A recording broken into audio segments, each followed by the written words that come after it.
waatan sababta raggu inta badan kuu fahmi laayihiin. Muuqaalkan waxaan ku jeexjeexi doonaa sababta raggu inta badan dumarka u fahmi laayihiin. Si aad u daawato marka muuqaalkan iyo muuqaalada la midka ah ee aan soo gelin doono insha Allah, like saar muuqaalka. Sababta markaad like saarto muuqaalka dad badan ayuu gaarayaa.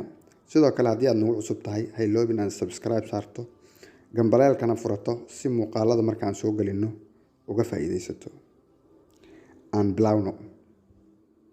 Waatan sababta raggu inta badan kuu fahmi laayihiin. Muuqaalkan insha Allah waxaan ugu horeeyaa qodobka koowaad wicitaanka. Raggu inta badan waxay ku xisaabtamaan kaliya in xaaskiisa ama saaxiibtiisa ay wada hadleen. Kaliya inay wada hadleen ayaa muhiim u ah. Ninku wuxuu fiiriyaa bis saaxiibta ma wada hadasheen? Yes, bis intaas ku filan. Muhiim marka uma aha ninka cidda wax soo wacday markaas inay gabadha tahay ama inuu isagu yahay. Isagu marka ma fiiriyo bis ma adiga ma aragtay wax wacay mase iyada ku soo wacday, ma fiiriyo. Wuxuu fiiriyaa bis ma wada hadasheen? Ha, waa ku filan. Balse dumarku waxay ku xisaabtamaan wax ka duwan taas. Meesha marka raggu kaliya ay muhiim u tahay inay maaragtay gabadha ay wada hadleen bis. Gabadha waxaa muhiim u ah cidda wax soo wacdaa muhiim u ah. Cidda wicitaanka ku horeysay ayaa muhiim u ah. Dhibaatadu marka ma ahan ragga iyo dumarka dhibaato kama jirto, laakiin waxaa kala duwan marka dabeecadahoodii ayaa kala duwan. Dabeecadahoodii ayaa aad u kala duwan. Waxaa laga yaabaa marka gabar baa wiil waxay ku leedahay adiga ima soo wacdid, adiga ima danaysid, aniga ku soo raadiyo, aniga ku soo waco, markasta aniga maaragtay wicitaanka kaala soo waxyaabahaas oo dhan macnaha.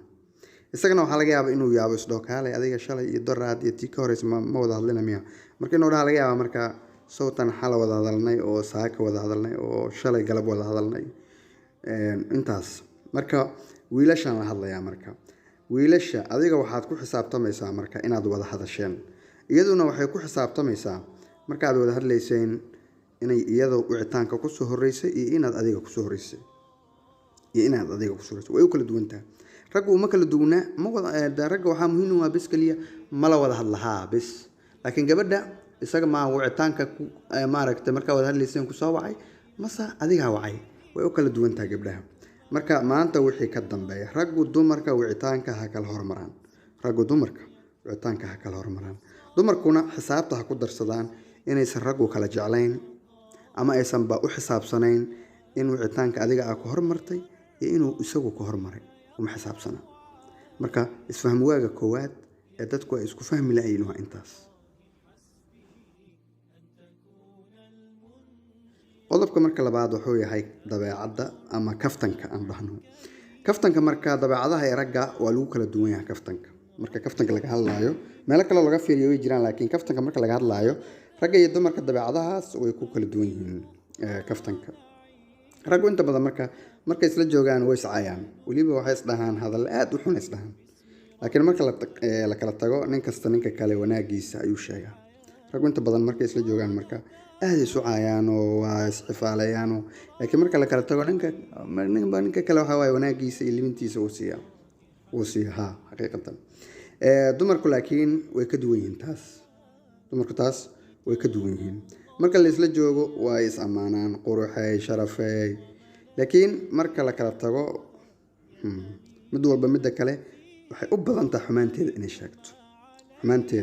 inay sheegto u badan tahay. War waxay gasho male. Qoftaas qof loo dhawaadaba ma aha macnaha. Hadhowna waxay lahayd markay isla joogeen sharafay. Marka way kala duwan yihiin bilcagsi waayo ragga iyo dumarka waa opposite isku yihiin. Marka qaar marka waxaa dhacaysa wiil inuu gabar si kaftana u dhaho hadal adaga oo si kaftan inuu dhaho oo maaragtay sida raggii oo kale oo maaragtay ula dhaqmo. Gabadhuna waxay u baratay marka la joogo in hadal wanaagsan la dhaho. Haddii la rabo marka laga tago wixii la rabo laga sheego, laakiin inta la joogo in loo muujiyo wanaag saas u baratay. Marka gabadhii waxaa dhacaysa maadaama wiilkii asaguna uu ku xisaabtamayn in waxa uu la hadlayo ay gabar tahay oo uu sida maaragtay raggii hadal adag ama kaftana uu dhahayo, waxaa macquul marka gabadhu inay hadalkii wiilka ay serious u qaadato. Hadalkii wiilka inay serious u qaadato oo ayba qalbiga iska dhahdo hay noocaas muuba ahaaba. sidaa darteed marka maanta laga bilaabo wiilow dumarka sida ragga hawla kaftamin oo markay kula joogto xasaanadeeda waa inaad siiso markay kula joogto. markaad rabto adiga ay aad kala maqantihiin adiga iyo dadnimadaada, marka taas adiga dadnimadaada ku xiranta, laakiin markay kula joogto xasaanadeeda sii. dumarow idinkana hadallada adag hala yaabina.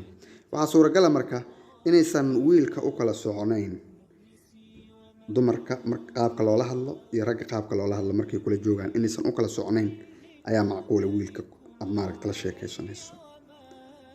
marka labadaas shay ayaa inta badan dhibaatada keenaysa. waxaan rajaynayaa muuqaalkani inuu wax badan ku anfacay. like saar muuqaalka haddii aadan hore u saarin, subscribe saar haddii aadan hore u saarin, gambaleelkana furo haddii aad hore noola socotay. muuqaalka xiga intaan ku kulmi doono.